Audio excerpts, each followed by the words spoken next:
Hello friends, thanks for watching. I want to talk about something important to me. My video about where I compare Cambodia to Thailand and vice versa. And I lay out the points as I see them. It was a very popular video on YouTube, but it got thousands and thousands of views on TikTok, something like 200,000. And many happy Thai people, of course, supporting me because I did predominantly say how wonderful Thailand is, because it is, and how advanced it is, how developed it is, because it is. And why am I going to not speak the truth about that? But I also do dive into the reality about Cambodia and its situation there, being that it's not developed, and it is very much a third world country. But not just that, it has a lot of problems, and I list them in the video, so you have to watch that video, please, to understand it first. It is I will put it in the description, but I got a lot of criticism from Cambodian people, understandably. I wouldn't expect it any other way, but they did not really get to the bottom of what I was saying. I wasn't really criticizing Cambodia as such that it's a terrible country. No, I love Cambodia. I love the Cambodian people. I just don't like the regime. And then above all, I got many reasons for that, by the way, what I just said. Above all, I don't like what they did to me. What they purposely did to me, maliciously. It caused me a massive, it's a criminal act, basically. Massive problem, which I'll get into in a minute. And also what I've since found out they've been doing to other people, both from the West and from Cambodia, such as locking people away in rotting cells out of hell for months on end for no reason, particularly when it comes to Western people. And there is no recourse for those poor sods who get into that problem in the first place. Now, there's one particular guy all over TikTok at the moment and the internet in general called Ian McIntyre, I believe is his surname, not quite sure, but he is on crime.tv on TikTok channel. You can watch this, about 12 or 14 episodes where he explains his ordeal and what he went through for 9 months in jail without even being charged, and then he was forced to stay another 3 before they gave him his passport back, and then they tried to extort him for the extra money again because he overstayed his visa because they locked him up in prison. That's the beginning. Right. Get on to the rest of the story in the second part of this video.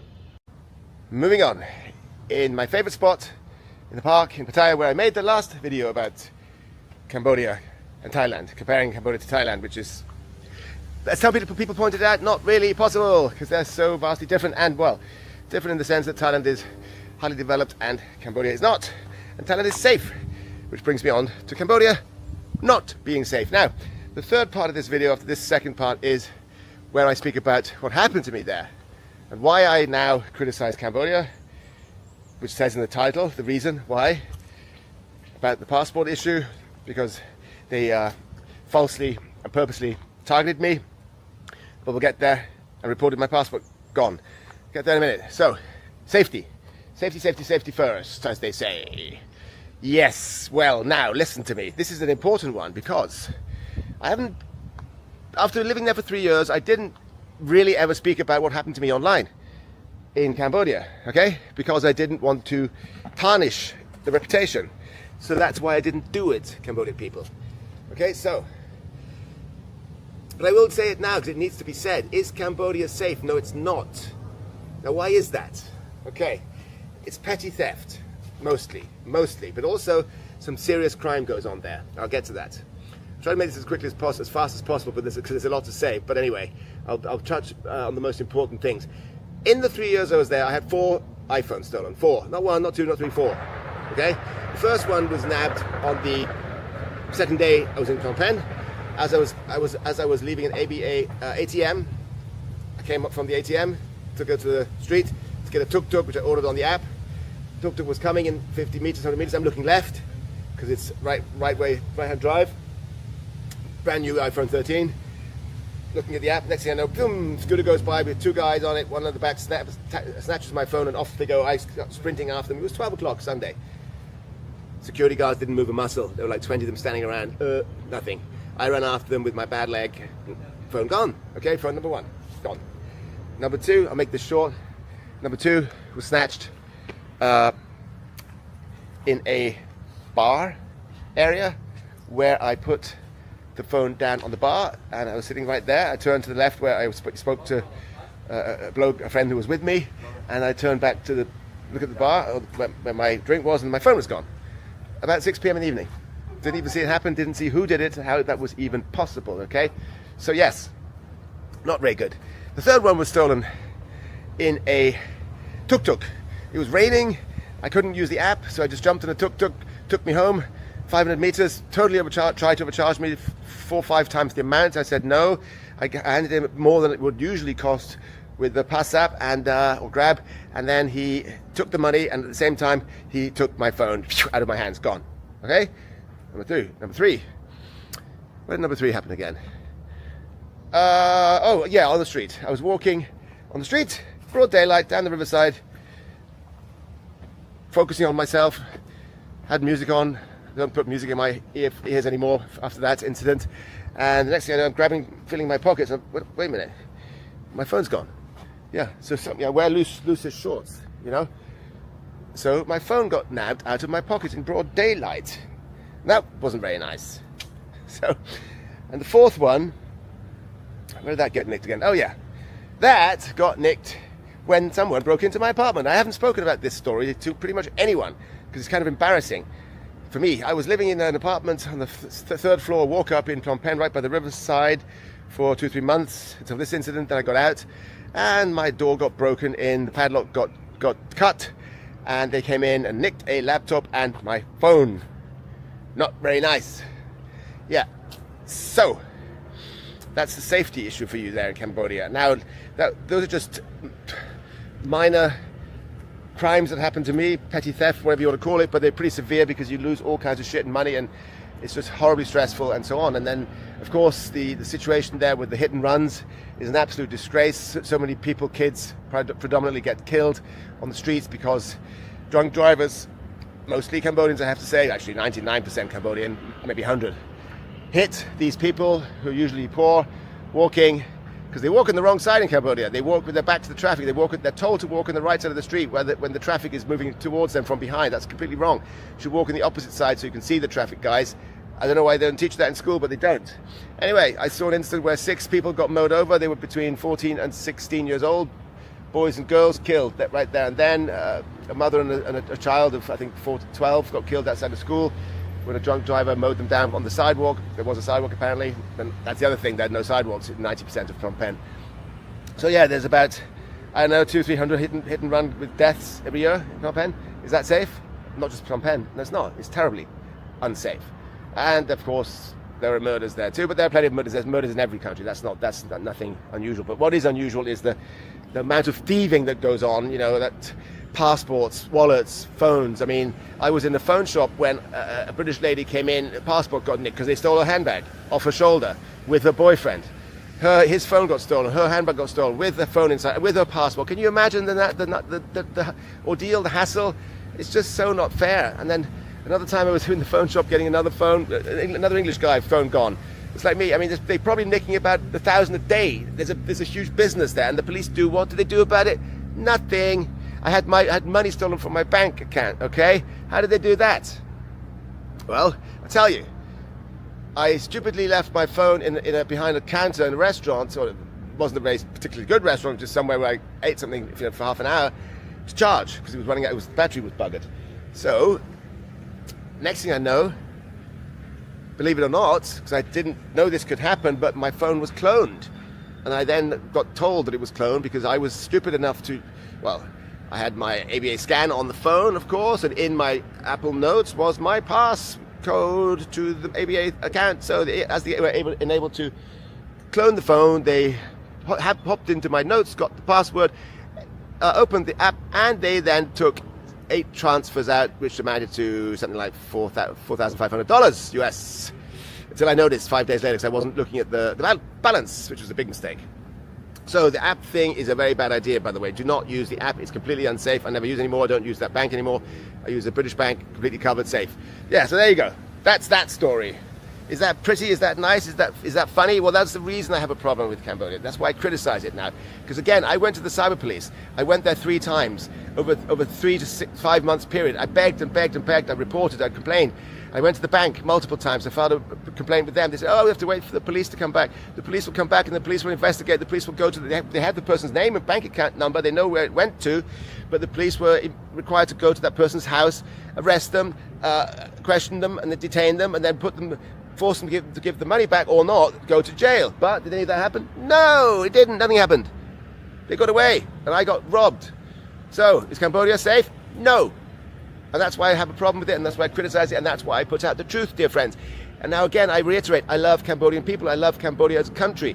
I just don't like what goes on there and what happens and how the police deal with things, how they treat people, like the Australian guy, for God's sake, God bless him. He almost died in jail, you know, and you think that's cool? No, it's not. Me getting robbed there despite promoting the country like crazy. Now let's go on to stage 3. Okay? Let's pause. Moving on. Part 3 of the video. Why I ended up fucked. Okay? Well, I was there for just about 3 years, almost.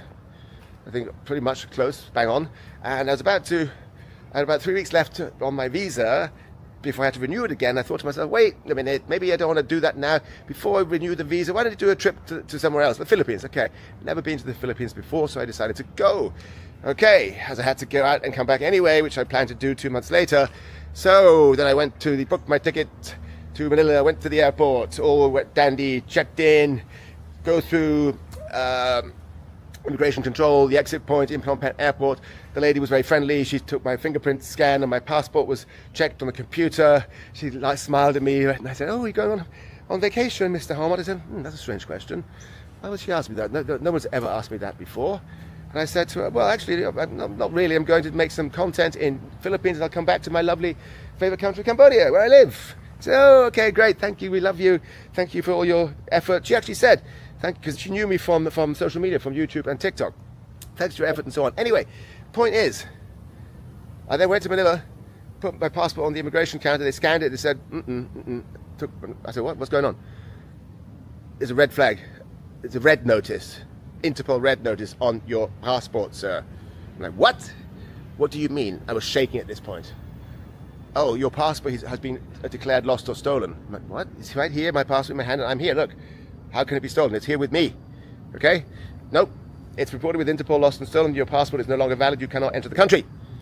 Right, now that Interpol pop-up, wherever you go in the world, it'll pop up in every single computer system worldwide, okay? Because it's connected, all of them. It's not just, it's every single one worldwide. So, and the passport was reported lost and stolen on the 7th of January. I left the country on the 21st. So over 2 weeks. 2 weeks later. So that the immigration exit lady at that point in Phnom Penh airport would have absolutely seen the red notice and should have said to me, dear Mr. Hourmont, your passport is apparently not valid. You should not leave because you can't travel, actually. We can't let you leave," which would have meant I could have gone to the British Embassy or consulate and then had my emergency passport issued, with which I could have then applied for a new passport in London, which could have been sent to Phnom Penh. No. Not so easy.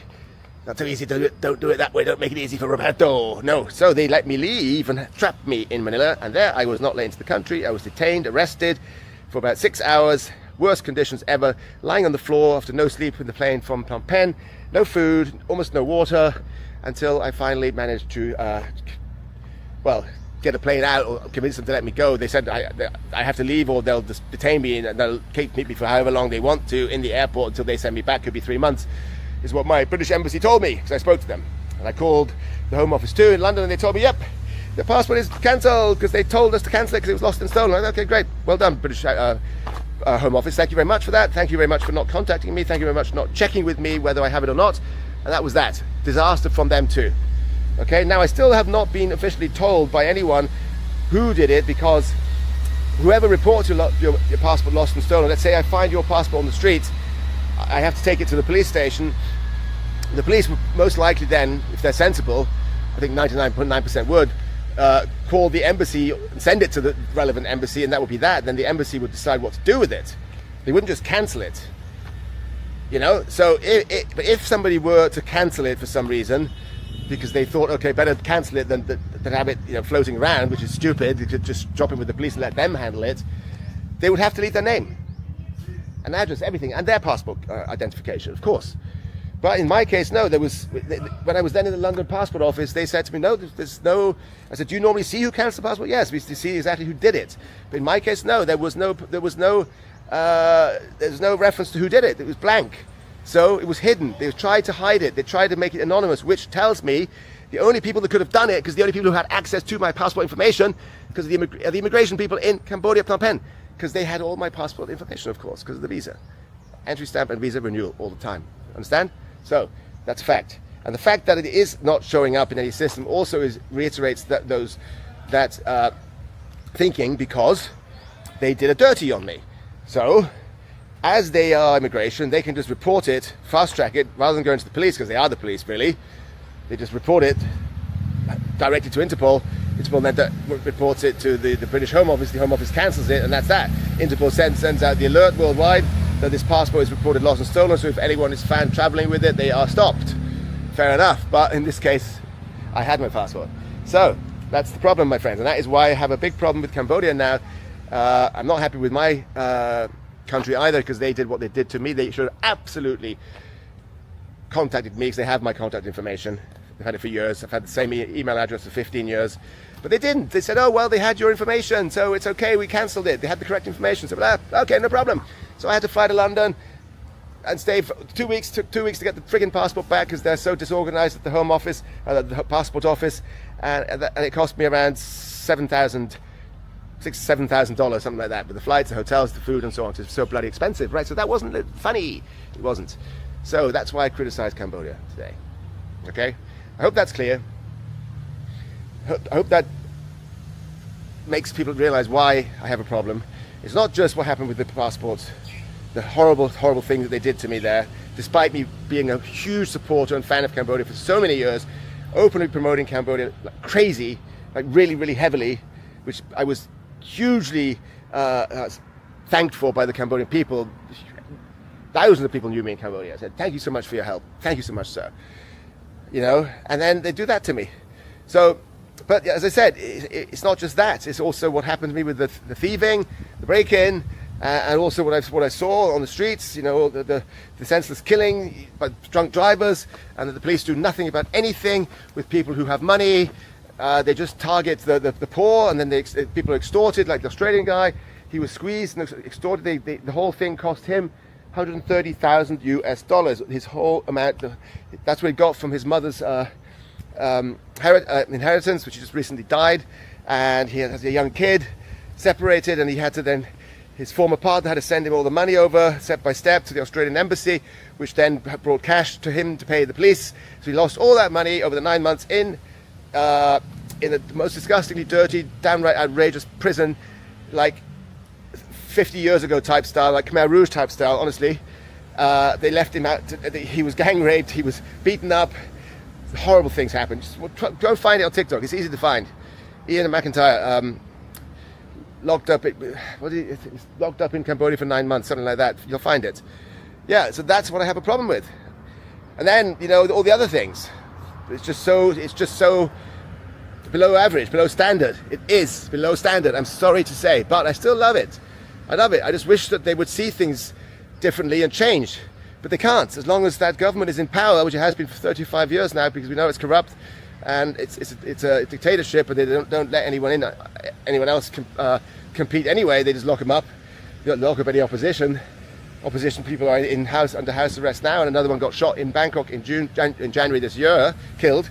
So that's not nice. Yeah, so that's the truth. And whether this gets me into trouble or not, I don't care. I do not care. I just want the truth to get out there, and that's why I'm saying these things. Is that clear? Peace out. Still love Cambodia. Love Cambodian people. Whether I'll go there or not is up for debate. I may test the waters. I may go there. Actually. I may go and see if they let me in or not. 'Cause I don't think they can arrest me with what I've said. And if they do, then they have a big problem on their hands.